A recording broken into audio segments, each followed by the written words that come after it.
Bennue's empty baskets.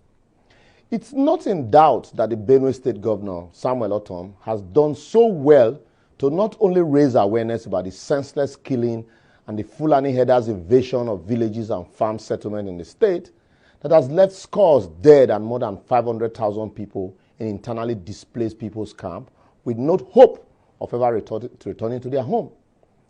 No, but really, if we are a serious country, being a state by the river bank, Benue ought to be enjoying the federal government's water project intervention program. Therefore, we are. Instead, our federal government is fixated on Ruga and the ill-fated water bill with its attendant sorrow, tears, and blood. Well, if I talk, say, this government value cow past human being, DSS will just invite somebody anyhow. Well, whilst everyone in the state, including traditional institutions, has commended the governor for standing up for his people. In fact, they christened him the defender of the Benue Valley and also praised him for the enactment and enforcement of the anti-open grazing law in the state. They are also calling his attention to the hunger invading their stomach by the day, as salaries and pensions are unpaid and are piling up in arrears, even with the over 140 billion naira debt profile of the state incurred by this administration, with nothing to show for it apart from a few rehabilitated roads in Boko. Even the roads to the governor's village, Bajimba, has consistently been under construction for the past 5 years. If they finish one side before they reach the other side, the earlier side where they don't collapse. Consistent chopping, you will say. Anyway, I hope the debt would get to 200 billion before 2023. This state, Benue, created in 1976, had one of the most resounding leaders in the Second Republic, in the person of Chief Apeaku, who established industries like the Benue Cement, Taraku Oil Mills, Benue Hotels, Benue Brewery, Bottling Plant, Benro Packaging Company, Ikogen Cattle Ranch, Otukpo Bonds Factory, Benue Transport, Benue Educational Books and Material, with offices in almost all the towns, Ultramodern Market, Benue Investment and Property Company, with investment everywhere, even in Lagos. But unfortunately today, rather than rehabilitate and refurbish this industry, the current state governor, like my own MOU governor in Edo, has instead expanded his own business empire of Oracle Business Group with interest in everywhere: cattle rearing, water bottling, feeds, shea butter, plastic chairs, you name it. While even attempt is currently being made by the governor to sell most of the existing government companies listed above.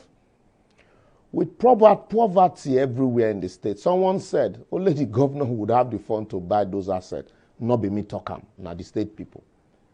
Even as we praise the governor for his shouting and drawing attention to the killing, one would have expected him to revive the state cattle ranch in Ikogen as a way of teaching the federal government how to rear cattle in modern world.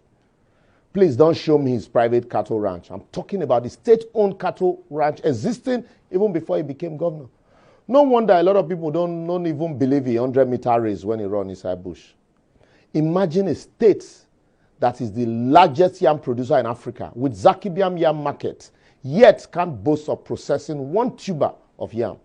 Even the Katsina Ala yam processing company, established by the former governor Suswan, has gone moribund even before takeoff, with no effort to revive same.